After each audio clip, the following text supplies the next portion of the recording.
le renforcement que nous voulons faire sur ce concours de propreté cette année, c'est que nous envisageons de pouvoir engager une opération de vaccination de tous les chiens qui sont sur le territoire de Nakara. Tous les chiens. Et cette vaccination sera prise en charge directement par la communauté. Donc, aucun propriétaire de chien n'aura à sortir de l'argent pour le faire. En le faisant aussi, on attend des propriétaires un retour en termes de responsabilité, que chacun gère ses chiens. Parce que les chiens aussi ont des maladies qu'on appelle la rage. Le fait qu'ils circulent, nos enfants sont menacés. Toute la communauté est menacée.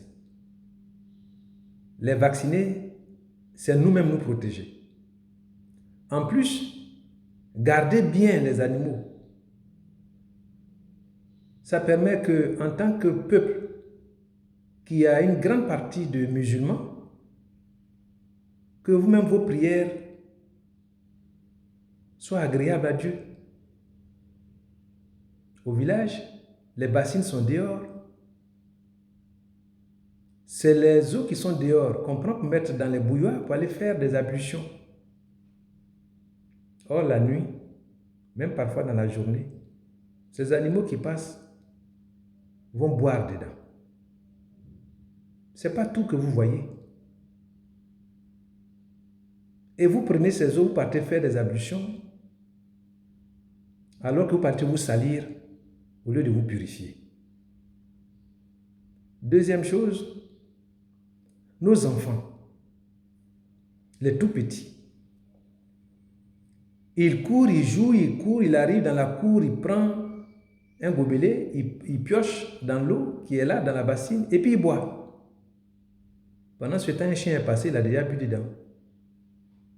Un mouton est passé, il a déjà bu dedans. Un cabri est passé, il a déjà bu dedans. Les maladies des animaux sont des maladies très dangereuses pour les hommes. Et demain, nos enfants vont commencer à développer des maladies. Et c'est nous encore qui allons nous saigner pour aller les soigner. C'est pour dire que nos animaux, ils doivent être encadrés. Il faut qu'on s'occupe d'eux. Après la vaccination qui va se faire, où tous les chiens vont être vaccinés, il sera interdit que les chiens se promènent dans les quartiers sans leur propriétaire. Si votre chien sort, vous êtes avec lui, il sort avec vous, vous rentrez avec lui. Ce n'est pas parce qu'on est au village qu'on ne peut pas être victime des maladies des chiens. Donc nous allons veiller à ça. Et si malgré tout ce qu'on va prendre comme mesure pour vacciner tous les chiens, pour encourager les parents à s'occuper bien de leurs chiens, et que ce n'est pas fait, les mesures que nous avons déjà vont être appliquées. Si tu ne peux pas gérer les chiens, tes chiens ne seront plus pour toi.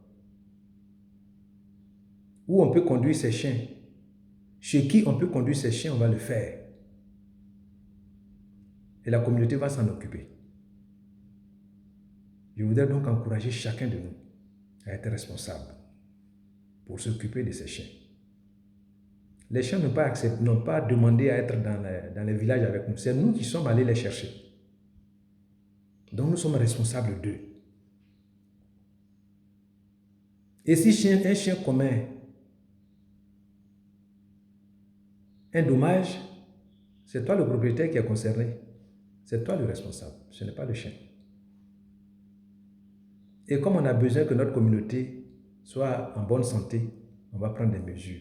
On a besoin que notre communauté, toutes nos prières que nous faisons, que Dieu les accepte, parce qu'on sera vraiment pur. On n'ira pas à la mosquée avec une impureté dont on ignore la source. On ne sait pas d'où c'est quitté. On croit qu'on est pur alors qu'on a pris de l'eau dans laquelle le chien a bu pour aller faire nos ablutions. Et puis on s'en va s'arrêter avec les autres. On n'est pas pur et on salit les autres qui ne vont pas avoir aussi leur pureté pour prier. C'est de tout ça dont il est question pour ce qui concerne la divulgation des animaux. L'autre point qui sera important pour nous, c'est la question de planter des arbres. L'année dernière, on avait ça en programme, nous n'avons pas pu réaliser. Cette année, chaque cours de Nakara sera responsabilisé. De sorte que chacun ait un arbre à planter. Et chacun va expliquer pourquoi lui, dans sa cour, il ne peut pas y avoir d'arbre, ou bien la route qui passe devant sa cour ne peut pas y avoir des arbres. Il y a des pépinières que nous avions déjà préfinancées l'année dernière. On n'a pas pu faire partie parce que les conditions n'étaient pas réunies. Mais c'est important que le village soit couvert. Vous avez ces grands vents qui viennent, ce sont les arbres qui nous protègent. Cette année, on va encore trouver, en tout cas, toute la formule qu'il faut pour que la plantation des arbres puisse être engagée et se réaliser. Ce ne sera plus seulement des plantations liées au rendez-vous d'Angolo, mais ce sera un engagement pour que tout le monde puisse expliquer, en tout cas pour chaque cours, qu'on a planté un arbre au niveau de Nakara. Pour les pépinières, nous allons nous charger de vous fournir certaines pépinières. On peut avoir plusieurs types d'arbres qu'on va planter. Il y a des arbres qui sont des arbres fruitiers qu'on plante en fonction des zones où on sera. Mais il y a des zones aussi où ce seront des arbres qui seront sur les voies, sur les routes. Parce que ce sont des arbres qui peuvent être sur les routes. Et ça rend joli. Ça permet qu'on se promène dans le village, même quand il fait chaud, quand il y a le soleil, on peut circuler sur les arbres sans être tapé par le soleil. Ce serait notre engagement à tous aussi.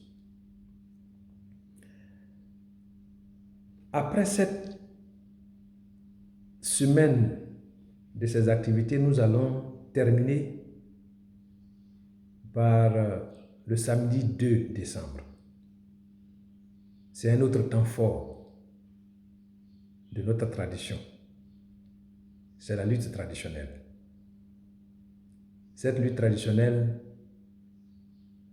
va se tenir dans la nuit du samedi 2 et le dimanche, ce sera la parade.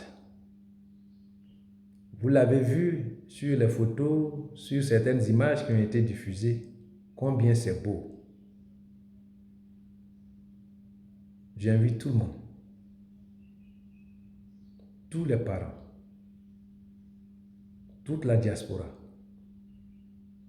tous les amis, qu'ils soient des frères du Hambol, qu'ils soient des frères de la région, à venir assister à cette activité qui fait partie de notre tradition. La lutte traditionnelle, il faut qu'on la maintienne. C'est un sport traditionnel et c'est beau. Venez vivre ça.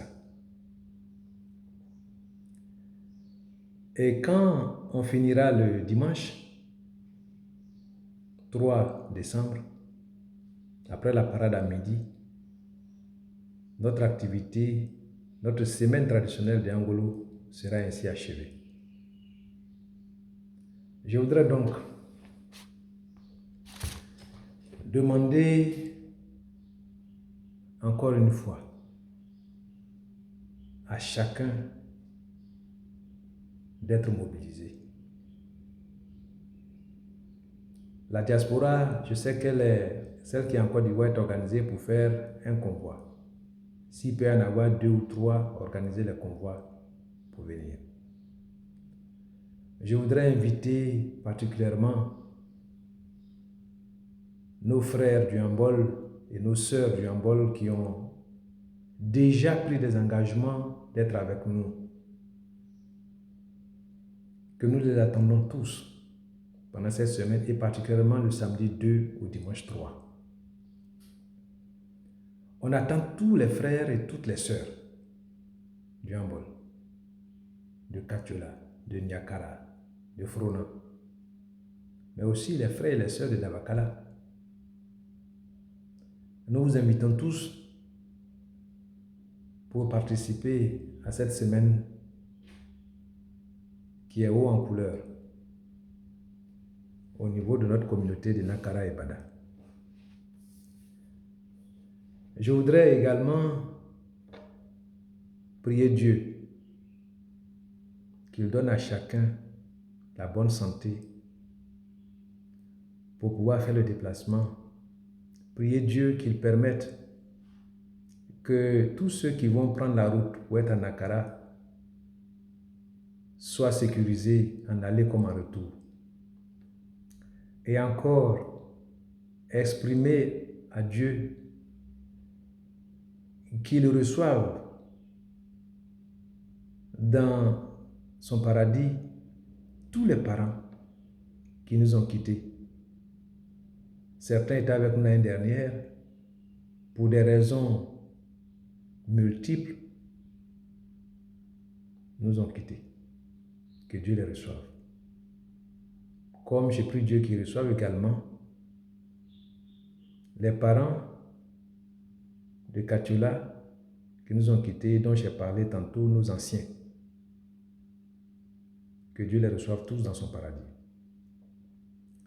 Et je voudrais donc dire merci à chacun pour avoir pris son temps pour écouter notre message et dire que le détail de tout ça, ça se vit, ça ne se raconte pas.